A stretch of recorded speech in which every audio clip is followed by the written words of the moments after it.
लोगों को लगता है कि रनिंग करने के लिए बस उठो, जूते पहनो और दौड़ पड़ो। अक्सर लोग इसी तरह से रनिंग करते हैं और कुछ समय के बाद उनके लिए तकलीफ पैदा होने लग जाती है। इसकी वजह रनिंग करने के सही तरीके के बारे में जानकारी न होना होता है।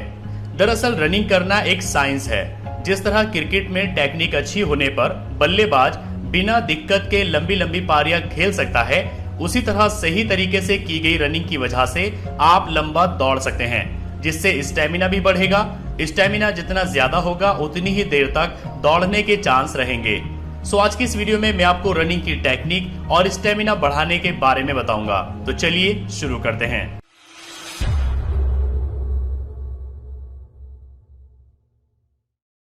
पहले हम बात करते हैं रनिंग करने का सही तरीका क्या है।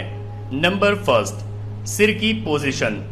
कुछ लोग होते हैं जो कि रनिंग करते हुए कभी नीचे देखते हैं, कभी ऊपर, तो कभी दाएं बाएं नजर घुमाते रहते हैं। ये रनिंग करने का बिल्कुल ही गलत तरीका है। रनिंग करते समय हमारा सिर एकदम सामने की तरफ होना चाहिए। अगर सिर नीचे या ऊपर की तरफ झुका रहेगा तो गर्दन की मांसपेशियों में खिंचाव आ सकता है। आप गर्दन को ऊपर नीचे करके इसे आजमा सकते हैं, जिससे आपकी समझ में आ जाएगा कि मैं क्या कहना चाहता हूँ। भागते वक्त न तो ज्यादा आगे की तरफ झुके और न ही पीछे की तरफ। कोशिश करिए कि आपका शरीर रनिंग के वक्त थोड़ा सा आगे की ओर झुका रहे। नंबर सेकेंड, हाथों की पोजीशन। रनिंग में हाथों की मूवमेंट का बहुत बड़ा योगदान होता है। हाथ अगर सही पोजीशन में रहे तो एक सही टेक्निक की वजह से आपकी स्पीड में काफी इजाफा हो सकता है। दौड़ते समय अपने हाथों को कंधे से 90 डिग्री के कोण यानी एंगल पर रखें। जब आप भाग रहे हो तो ध्यान दीजिए कि हाथ आगे पीछे जाते वक्त आपकी पसलियों और कोहनी के बीच में ज्यादा गैप ना बने। हाथों को ऐसी मूवमेंट में ना रखें कि दायां हाथ बाएं हाथ की तरफ जा रहा हो। भागते वक्त अपनी दोनों हथेलियां या मुट्ठी कुल्हे से ठोड़ी तक आती जाती रहे। इससे आपको मोमेंटम मिलेगा और स्पीड बढ़ेगी। नंबर थर्ड, पैरों की लैंडिंग।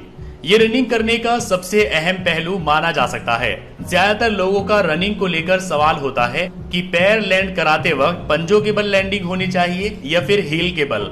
अक्सर लोग रनिंग करते वक्त पहले हील को जमीन से छूते हैं और फिर उनके पंजे नीचे आते हैं। ये बिल्कुल ही गलत है। हील जमीन पर पहले छूने की वजह से शरीर का सारा भार टखनों के जरिए होता हुआ घुटनों तक आएगा। अगर हम लंबे समय तक इसी तरह से रनिंग करते रहे तो घुटनों में परेशानी आ सकती है। ऐसा ही पंजों की सबसे पहले लैंडिंग कराने पर हो सकता है। इसलिए आप ये कोशिश करिए कि आपका पैर एकदम सीधा जमीन पर लैंड हो। इसकी वजह से शरीर के सभी हिस्सों पर बराबर दबाव पड़ेगा और कोई परेशानी नहीं आएगी। इसके साथ ही सीमेंटेड रोड पर दौड़ने से आपको परहेज करना चाहिए। अब बात आती है पानी पीने और सांस लेने की। दौड़ने से 5-10 मिनट पहले आप थोड़ा पानी अपने हिसाब से पी सकते हैं, लेकिन आपको दौड़ने से पहले ज्यादा पानी नहीं पीना चाहिए। अगर आप ज्यादा पानी पीते हैं तो आपको दौड़ते समय पेट में दर्द हो सकता है। इसके साथ ही आप दिन भर भरपूर पानी पीजिए, क्योंकि दौड़ते समय शरीर में काफी सारा पानी पसीने के रूप में बह जाता है। रही बात सांस लेने की, तो कई लोग पूछते हैं कि क्या दौड़ते समय मुंह से सांस लेना चाहिए या नहीं। तो मैं आपको बता दूं कि दौड़ते समय कभी भी मुंह से सांस नहीं लेना चाहिए।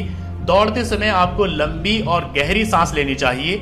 इससे आप जल्दी नहीं थकेंगे और आप लंबी दूरी तक तेज दौड़ पाएंगे और इससे आपका स्टेमिना भी बढ़ेगा।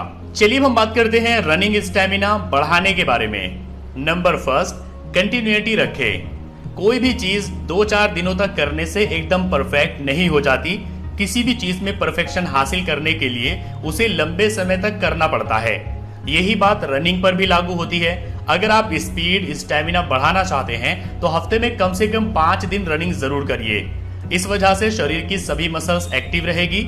रोजाना रनिंग करने से पहले थोड़ी सी स्ट्रेचिंग करिए, ताकि भागने से पहले शरीर की सोई हुई मांसपेशियां पूरी तरह से खुल जाए।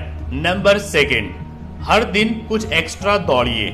मान लीजिए कि आप आज से ही रनिंग स्टार्ट कर रहे हैं, तो पहले करीब हफ्ते 10 दिन आप नॉर्मल दूरी को तय करिए, लेकिन जैसे जैसे आपका शरीर खुलता जाएगा रोजाना रनिंग में थोड़ा समय आप बढ़ाते जाइए। अगर आप शुरुआत में 10 मिनट रनिंग करते हैं तो आप कोशिश करिए कि हर दिन के साथ 1-8 मिनट का इजाफा करते रहिए। इससे यकीनन आपका स्टेमिना बढ़ेगा। नंबर थर्ड, पैदल चले। वॉक करने से भी स्टेमिना बढ़ाया जा सकता है। आपने लोगों को पार्कों में घूमते और टहलते देखा होगा। ज्यादातर लोग एक ही रफ्तार से चलते रहते हैं, लेकिन इससे शरीर को ज्यादा फायदा नहीं होता है। अगर शरीर पर इफेक्ट और स्टेमिना बढ़ते हुए देखना चाहते हैं तो हर चक्कर के साथ आप स्पीड को बढ़ाइए। मान लीजिए कि जिस पार्क में आप जा रहे हैं उसका एक राउंड आप 4 मिनट में पूरा करते हैं, तो अगले राउंड में आपकी कोशिश होनी चाहिए कि वही चक्कर आप 3 मिनट 55 सेकंड में पूरा करें। फिर अगले चक्कर में कुछ और सेकंड कम करिए। अगर आप रोजाना यही तरीका अपनाएंगे तो आपका स्टेमिना जरूर बढ़ेगा। नंबर 4, आराम और खाना। हफ्ते के 7 दिन रनिंग करना ठीक नहीं होता। शरीर को रिकवर होने के लिए समय देना चाहिए। 5 दिन भी रनिंग करना शरीर के लिए अच्छा रहेगा। रनिंग करते हुए आपके पूरे शरीर का वर्कआउट होता है और मसल्स को रिकवर करने के लिए अच्छे हेल्दी खाने की जरूरत भी होती है। इसलिए आप पौष्टिक खाना खाइए ताकि इससे आपके शरीर को फायदा पहुंचे। नंबर 5, अपनी लिमिट को पुश करिए। जब तक आप अपने कंफर्ट जोन से बाहर नहीं निकलेंगे तब तक मनचाहा रिजल्ट आप हासिल नहीं कर सकेंगे। नॉर्मल रनिंग के बाद कुछ 1000 मीटर के लिए तेज भागिए और जब तक भागिए जब तक कि सांस ऊपर न चढ़ जाए।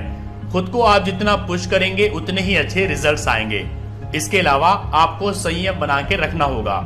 सो आई होप कि अब आप समझ गए होंगे कि रनिंग करने का सही तरीका क्या है और आप अपना रनिंग स्टेमिना कैसे बढ़ा सकते हैं।